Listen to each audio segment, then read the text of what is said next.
All right, everybody, peace. Welcome to the Starter About You Basketball Show. Wherever or however you're listening, we're so grateful to have you here with us. As you guys know, I'm your host, Sean Cottle, and we're going to be talking about a topic that much of the basketball world has been discussing for the past couple of days, and that is whether or not Steph Curry should have been named MVP instead of LeBron James for the Olympic tournament. And we're going to get right into it, guys, but before we get started, if you haven't already, be sure to hit that like button, hit the subscribe button as well, so you guys can stay up to date on all of our latest content that we post daily.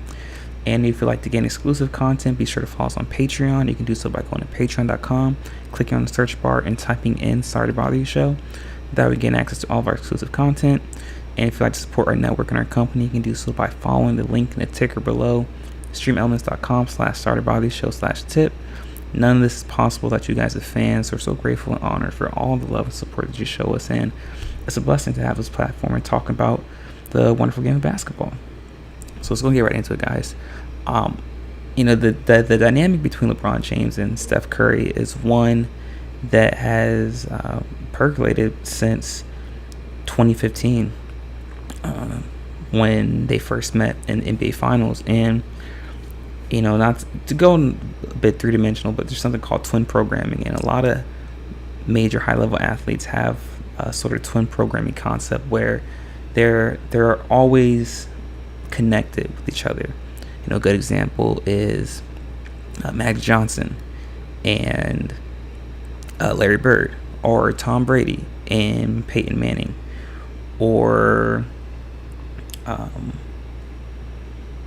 Alex Rodriguez and Derek Jeter, or Barry Bonds and Ken Griffey Jr. Examples of where athletes, superstar, high caliber athletes, are always paired together with another high level athlete from their same sport, and it's done to help create storylines, create narratives within said sport, to help boost viewership and help propagate the agenda that's needed to be pushed at that time by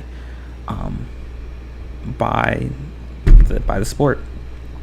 And I believe this is another example where Steph Curry and LeBron James, they are a twin program. They were born in the same hospital in Ohio, and we have reached the point in each of their careers where they're inseparable. They're tethered together, and you can't talk about LeBron James' legacy or story or impact on the NBA without bringing up Steph Curry. And likewise with Steph, it's something I thought that was pretty interesting on NBA 2K. The most recent one came out last year. Was they had a mode where you can play through LeBron James's legacy, right? And it was always interesting to me that LeBron James is perceived as owning the NBA, or dominating the NBA. However, I can list off a number of superstar athletes that still managed to win championships despite it being LeBron James's quote unquote league. Something that will always separate Michael Jordan from the rest of from the GOAT debate, or that will always keep him at the top of the GOAT debate, was his ability to prevent other superstar caliber players from winning championships. That speaks to your level of dominance and your winning percentage. And like I said, with LeBron James, throughout his prime years and his championship winning years, there were a number of superstar level players that managed to win not just one but multiple championships, and Steph Curry is one of them. And you can argue that their dominance in their prime years and the years in which they quote unquote dominated the league are intertwined with each other. If anything, there's major overlap. And then you start to, because what you have to look at is, listen, Steph has four championships. It just means it's LeBron. Steph has 2 MVPs, 1 less than LeBron. So then you start to question whether or not how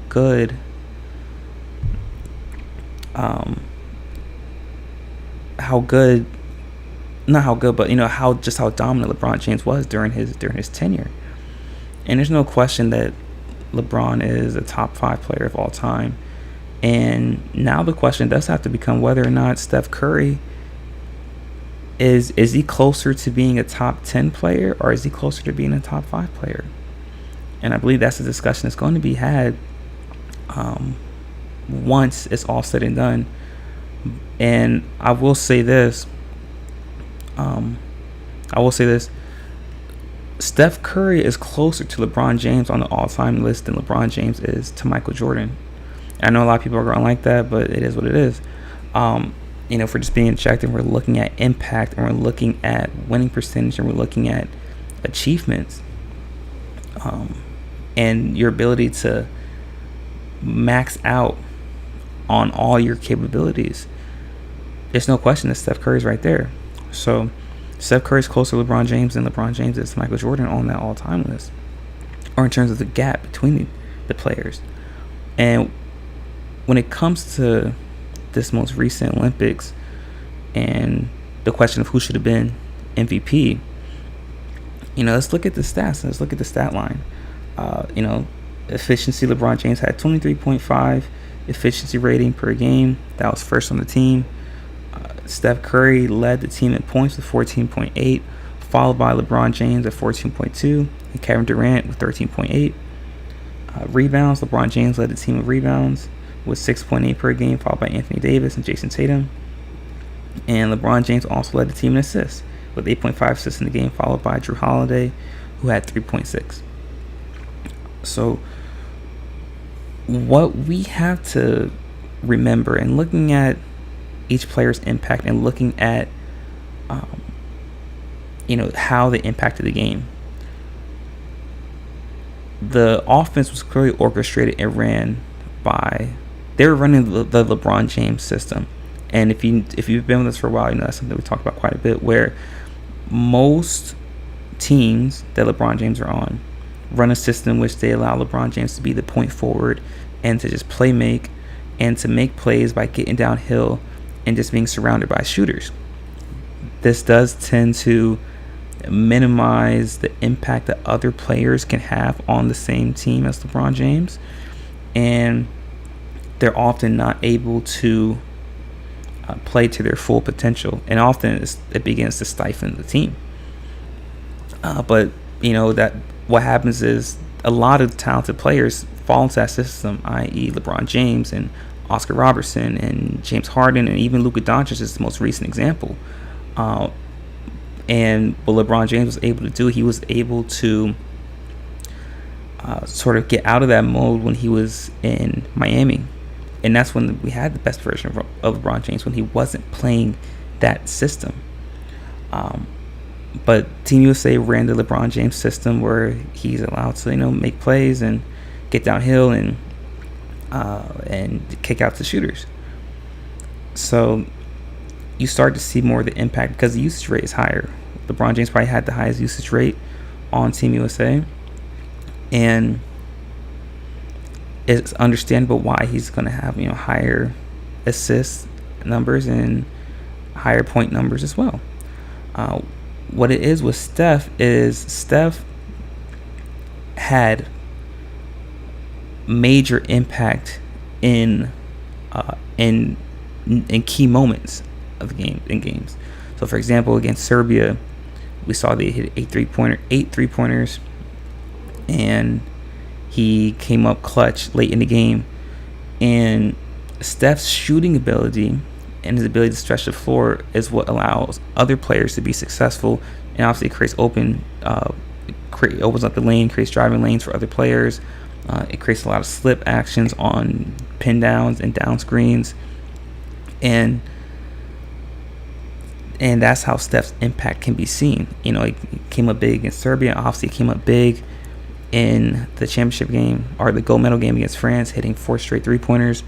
So both players have major impact, but they impact the game in different ways. So it's not necessary in this scenario right here. The question isn't who was better or who played better, but whose impact was more important to the team. And it's not a matter of which one was better, but I think who was just more necessary. Which was more necessary for Team USA to be successful. And I will, I know what I said about LeBron James being the show, but I will say that I do believe that LeBron James did deserve MVP over Steph Curry. And I will say this because Steph Curry, there's no doubt about it, does things that LeBron James just cannot do with his ability to stretch the floor and his ability to shoot off the dribble, his ability to shoot coming off pin downs and staggers and flare screens and shooting off the catch, and his ability to get hot in an instant, and his ability to shoot and make 4 or 5 3-pointers in a row, as he did in championship game, middle game. There's no question that LeBron can't do that.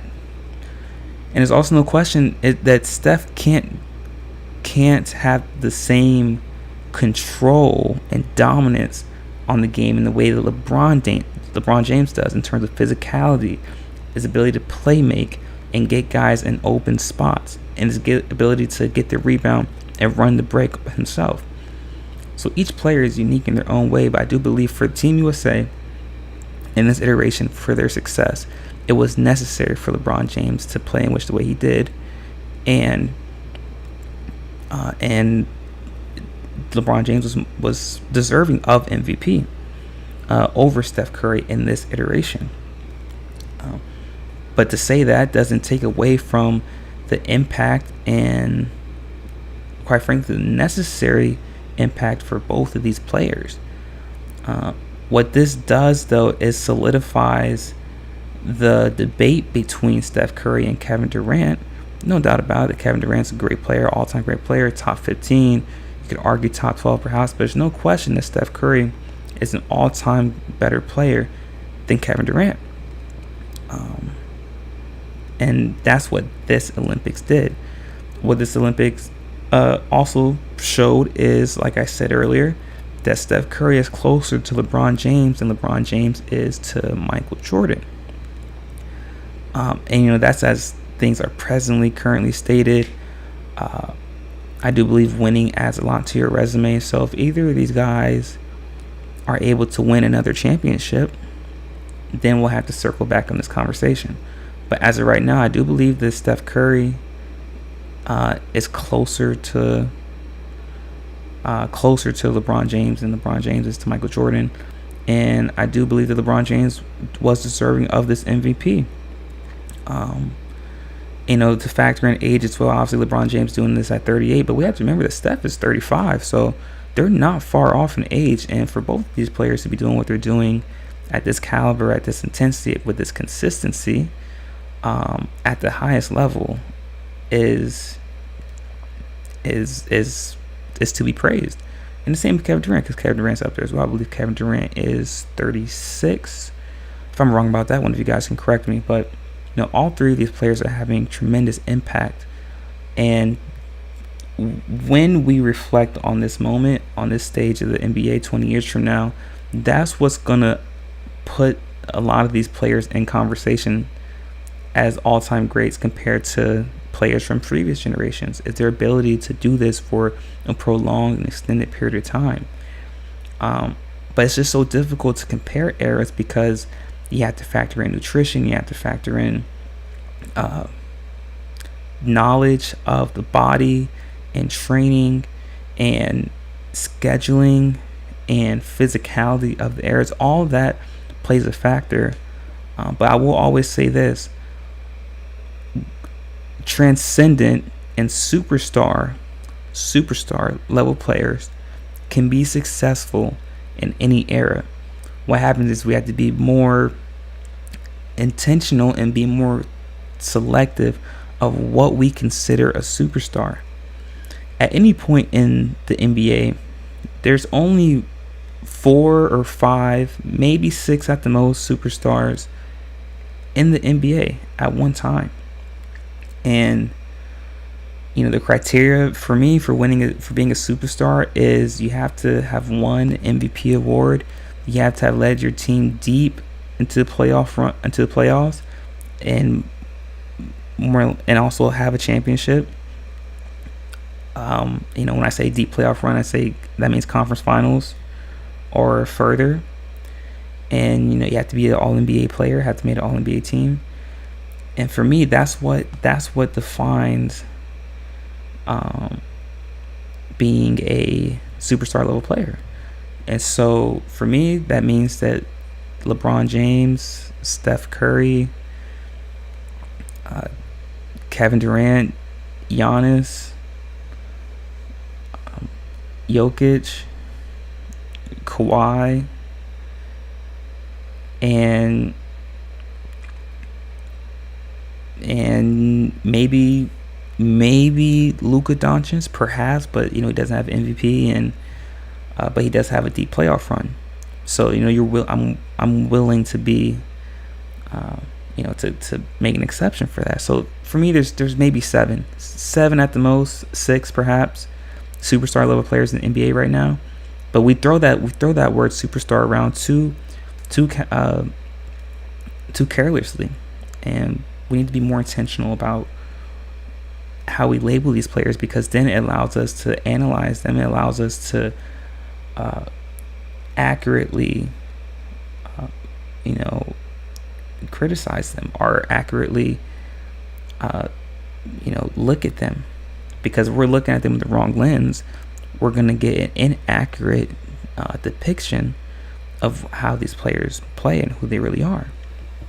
So we need to be more selective, be more intentional about what we constitute as a superstar player. And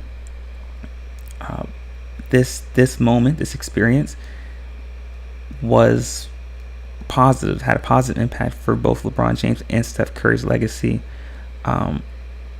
That championship game, or the gold medal game between France and USA, was perhaps the best Olympic game that I've seen with my own eyes since the 2008 gold medal game between USA and Spain. Up until now, that gold medal game back in 2008 was the best Olympic basketball game I had ever seen. And I believe today, or a couple days ago, with USA beating France in that gold medal game, that game surpassed it. So this was a great moment for these players, and it'll be interesting to see how the lack of time to recover or rest is going to have, what impact that will have on these guys going into the season, going into training camp. It's August, so you got about a month, maybe a month and a half to rest before training camp starts. So we'll see, at this age, how they're able to bounce back, or if they'll be, physically ready. I believe they will, but it'll be interesting to see how that is moving forward. But let me know what you guys think in the comment section. What do you guys think? Do you guys think that Steph Curry should have been named MVP instead of LeBron James? Do you guys think that Steph Curry is a top 5 player? Is he closer to number 5 than he is to number 10? And who truly had the dominant career out of these two, LeBron James or Steph Curry? If we look at the numbers over the years and number of championships won, let me know what you guys think in the comment section. I'd love to hear all about it. But with that being said, guys, that is it for our show for today. Thank you so much for tuning in. It's been a wonderful show. If you haven't already, be sure to hit that like button, hit that subscribe button as well, so you guys can stay up to date on all of our latest content. And if you'd like to follow or get more content, exclusive content, be sure to follow us on Patreon as well. And if you'd like to support our network and our company, you can do so by following the link in the ticker below. That being said, guys, we'll be back again tomorrow, same time, 12 p.m. Until then, guys, continue to stay safe, be vigilant, make smart decisions, and peace.